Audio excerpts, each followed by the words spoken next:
जय हिंद दोस्तों, study engine official के यूट्यूब चैनल में आपका स्वागत है। आज हम इंग्लिश में वन वर्ड सब्स्टिट्यूशंस का एक और पार्ट लेके आए हैं। इससे पहले भी हमने कई पार्ट्स वन वर्ड सब्स्टिट्यूशंस के कर चुके हैं, तो आज हम एक नया पार्ट देखते हैं। चलिए शुरू करते हैं।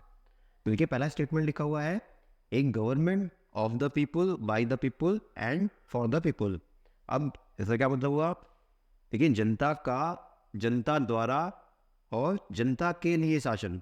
जनता का, जनता द्वारा और जनता के लिए जो शासन या सरकार होती है उसको क्या बोलते हैं? डेमोक्रेसी बोलते हैं या प्रजातंत्र हिंदी में बोलते हैं। इसको याद रखिएगा। जैसे इंडिया की बात करें तो इंडिया एक डेमोक्रेटिक कंट्री है, प्रजातांत्रिक देश है इंडिया। तो वहाँ पे जो सरकार चुनी जाती है वो सरकार किसकी होती है? वो लोगों की सरकार होती है, लोगों के द्वारा चुन के जाती है, और जो सरकार बैठती है वो लोगों के प्रति उत्तरदायी होती है। तो ऐसी सरकार या शासन को क्या बोलेंगे? बोलेंगे डेमोक्रेसी। अगला स्टेटमेंट देखते हैं। ये अगला स्टेटमेंट लिखा हुआ है, a person without a home, job और प्रॉपर्टी।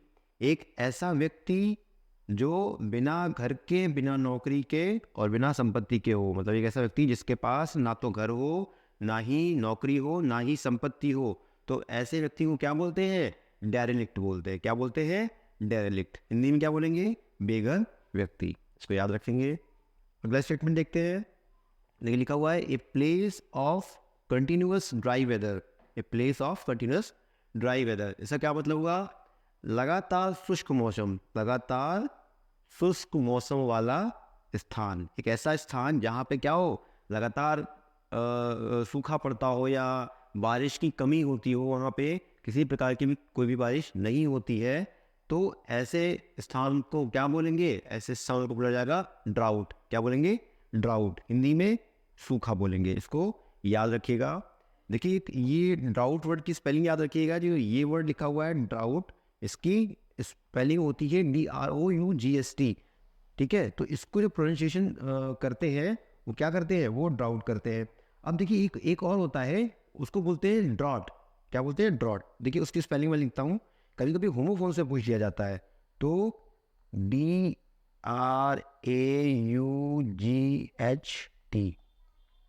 इसको क्या पढ़ते हैं? इसको हम पढ़ते हैं ड्रॉट। क्या पढ़ते हैं? ड्रॉट। इसका मतलब होता है, इसका मतलब होता है घूंट। क्या मतलब होता है? घूंट। तो इसको याद रखेंगे कि ये जो दोनों वर्ड हैं ये कभी कभी होमोफोन्स में आ जाते हैं। इसको ड्रॉट पढ़ते हैं और इसको ड्राउट पढ़ते हैं। इसका मतलब होता है सूखा, जहाँ पे मतलब बारिश नहीं होती है। एक ऐसा स्थान जहाँ पे मौसम शुष्क रहता है, उसको ड्राउट बोलेंगे, सूखा। और जो ये है DRAUGST, वो ड्रॉट कहलाता है, जिसका मतलब होता है घूंट। इसको याद रखेंगे दोनों वर्ड को। आगे देखते हैं।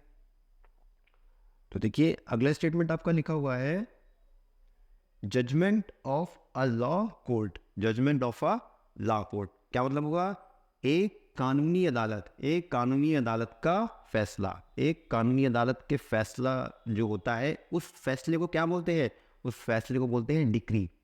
उस फैसले को क्या बोलते हैं? डिक्री। नॉर्मल लैंग्वेज में हम उसको देखिए जजमेंट बोलते हैं, कि किसी कोर्ट द्वारा कोई जजमेंट आता है तो उसको इंग्लिश में जजमेंट बोलते हैं। लेकिन अगर उसका जो एक स्पेसिफिक नेम है, कि स्टैंडर्ड नेम जो है, किसी अगर कोर्ट द्वारा कोई जजमेंट दिया जाता है तो उसको डिक्री बोलेंगे। आपने कई बार सुना होगा कि कोई डिक्री आया या जो जजमेंट आया उसको डिक्री के फॉर्म में अपने न्यूज़पेपर वगैरह में देखा होगा। तो ये काफ़ी यूज होता है वर्ड। तो इसको याद रखेंगे, जो भी कानूनी अदालत द्वारा कोई भी जो फैसला सुनाया जाता है, उस फैसले को वन वर्ड में डिक्री बोला जाता है। हिंदी में वही फैसला हो गया।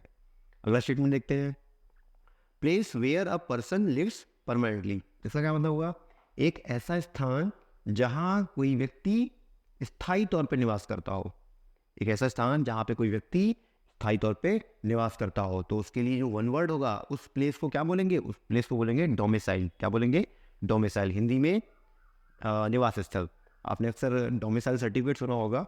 ठीक है, तो उसमें आप कई जब डॉक्यूमेंट वेरिफिकेशन होता है तो आपको डोमिसाइल मांगता है। डोमिसाइल सर्टिफिकेट हमको लेके जाना पड़ता है। हिंदी में निवास प्रमाण पत्र बोलते हैं। तो वो आपका क्या होता है? एक ऐसा सर्टिफिकेट होता है जहाँ से जिससे पता चलता है कि आप किस जिले के और किस प्रदेश के निवासी होते हैं। तो इसका ध्यान रखिएगा।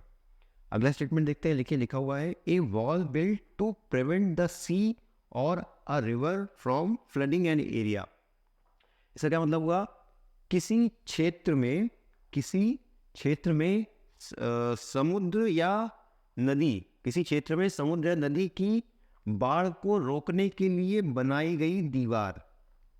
किसी क्षेत्र में जो समुद्री जल है या जो नदी का पानी, उसको रोकने के लिए जो दीवार बनाई जाती है, उस दीवार को क्या बोलते हैं? डाइक बोलते हैं। क्या बोलते हैं?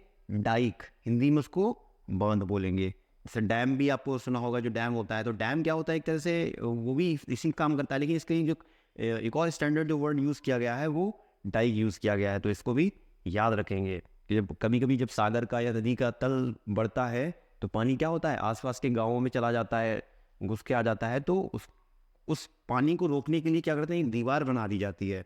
तो उस दीवार, पर्टिकुलर दीवार को क्या बोलते हैं? डाइक बोला जाता है। इसको याद रखेंगे। अगला स्टेटमेंट देखते हैं। देखिए अगला स्टेटमेंट लिखा हुआ है a leader who Suez his followers by his oratory. By his oratory, इसका क्या मतलब हुआ? एक ऐसा नेता जो अपनी वक्तव्य कला, देखिए ओरेटरी का मतलब होता है बोलने की कला या वक्तव्य कला से अपने अनुयायियों को प्रभावित करता है। एक ऐसा नेता या लीडर जो अपनी वक्तव्य कला से अपने फॉलोअर, जो उसके अनुयायी हैं, उसको प्रभावित करता है या उसमें प्रभाव डालता है। तो ऐसे जो व्यक्ति है उसको क्या बोलेंगे? डेमागॉग। क्या बोलेंगे? डेमागॉग। हिंदी में प्रजानायक बोलेंगे। इसको याद रखेंगे। जैसे आपने कई लीडर्स ऐसे देखे होंगे जो क्या होते हैं कि अपनी उनकी वक्तव्य शैली इतनी अच्छी होती है कि उससे ही वो लोगों को प्रभावित कर ले जाते हैं। तो ऐसे लीडर के लिए जो वर्ड यूज़ किया जाएगा वो डेमागॉग यूज़ किया जाएगा। इसको याद रखेंगे।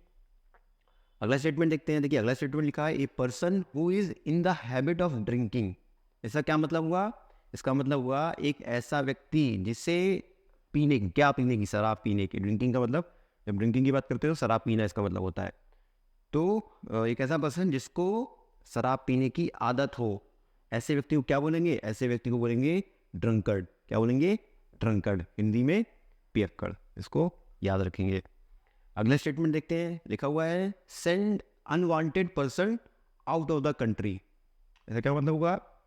किसी, कह सकते हैं अवांछित व्यक्ति, किसी अवांछित व्यक्ति को देश से निकालना। किसी अनवांछित व्यक्ति को, या किसी ने अगर बहुत बड़ा कोई गुनाह किया हो या कोई वजह हुई हो, तो ऐसे व्यक्ति को जब देश से निकाल दिया जाता है, जिसे बोलते हैं देश निकाला करना, तो उसके लिए जो एक वर्ड यूज़ किया जाता है, इस प्रोसेस को जो बोलेंगे, इसको बोलते हैं डिपोर्ट करना। उस व्यक्ति को क्या कर दिया? डिपोर्ट कर दिया। इसका मतलब हुआ उसको देश से निकाल दिया या निर्वासित कर दिया। तो इसको याद रखेंगे। ऐसे कई, जैसे अभी तो खैर नहीं होता ज़्यादा, लेकिन पहले के ज़माने में जैसे राजा महाराजाओं के टाइम पे होता था कि उसको ये सज़ा दी जाती थी। किसी, जैसे कोई अगर किसी ने किसी चीज़ का अगर गद्दारी की हो या ऐसा किया हो, देशद्रोह किया हो, तो उसको राजा क्या दंड देता था? उसको देश निकाला की सज़ा देता था कि वो उस देश को छोड़ के चला जाए। तो उस चीज़ को क्या बोलते हैं? डिपोर्ट करना बोलते हैं। क्या बोलते हैं? डिपोर्ट। तो देश निकाला करना या निर्वासित करना। अगला स्टेटमेंट देखते हैं। देखिए अगला स्टेटमेंट लिखा हुआ है a game that result neither in victory nor in defeat. इसका क्या मतलब हुआ? एक ऐसा खेल जिसका जो परिणाम है, जिसका जो रिजल्ट हो, वो ना तो जीत हो, ना तो क्या हो? जीत हो, और ना ही क्या? हार हो। मतलब एक ऐसा कोई गेम खेला जाए जिसमें क्या हो, जो मान लीजिए दो पार्टियां हैं, अगर दो टीम खेल रही है या दो से ज़्यादा टीम खेल रही है, तो उसमें किसी भी टीम की क्या हो? ना तो विजय हो और ना ही उसकी डिफीट हो, मतलब ना ही किसी टीम को हार का सामना करना पड़े। तो वो जो रिजल्ट कहलाएगा, वो रिजल्ट क्या कहलाएगा? उसको बोलेंगे ड्रॉन। क्या बोलेंगे? ड्रॉन। हिंदी में निर्णित। जैसे आपने देखा होगा, जैसे अगर टेस्ट मैच होते हैं, आप ये वर्ड आपने टेस्ट मैचेस में काफ़ी सुना होगा। जब किसी भी जैसे मैच हो रहा हो किसी दो टीमों के बीच में, जैसे इंडिया ऑस्ट्रेलिया में हुआ, कोई भी टीम से अगर मैच हो रहा हो और अगर उसका निर्णय नहीं निकलता है, ना ही कोई पक्ष जीतता है ना ही कोई पक्ष हारता है, तो उसके लिए क्या वर्ड यूज़ किया जाता है? ड्रॉन यूज़ किया जाएगा। जैसे कई सारे मैचेस जो है टेस्ट मैचेस ड्रॉ होते हैं, तो उस पर्टिकुलर जो मैच होगा उस मैच को ड्रॉन कहेंगे। अगला स्टेटमेंट देखते हैं। देखिए अगला स्टेटमेंट है the sleeping rooms in a college और पब्लिक इंस्टीट्यूशन। इसका क्या मतलब हुआ? किसी कॉलेज और सार्वजनिक संस्थान, किसी कॉलेज या सार्वजनिक संस्थान में सोने के लिए कमरे जो दिए होते हैं, सोने के लिए जो कमरे होते हैं उसको क्या बोलते हैं? उसको बोलते हैं डॉर्मेट्री। क्या बोलते हैं? डॉर्मेट्री। हिंदी में क्या बोलेंगे? शयनागार होगा। ठीक है। आप डॉर्मेट्री आप कभी अगर आप रेलवे स्टेशन गए होंगे या किसी अगर होटल गए होंगे तो आप वहाँ पे क्या होता है, वहाँ पे केवल एक कमरा होता है, उसमें कई सारे बेड्स लगे होते हैं। वो केवल सोने के लिए आपको एक बेड उपलब्ध कराते हैं, केवल आप वहाँ पे जाके आराम कर सके। तो किसी भी ऐसी सार्वजनिक स्थान हो गया, किसी भी ऐसे संस्थान हो गया या कोई कॉलेज हो गया, कुछ भी ऐसी जगह जहाँ पे सोने के लिए अगर रूम प्रोवाइड किए जाते हैं तो ऐसे जगह को डॉर्मेट्री कहा जाता है। अगला स्टेटमेंट देखते हैं। देखिए अगला स्टेटमेंट लिखा हुआ है an ornamental glass bottle for holding wine और अदर अल्कोहलिक ड्रिंक्स। इसका क्या मतलब हुआ? वाइन या शराब, देखिए जो वाइन होती है वो वाइन क्या एक तरह से शराब ही है।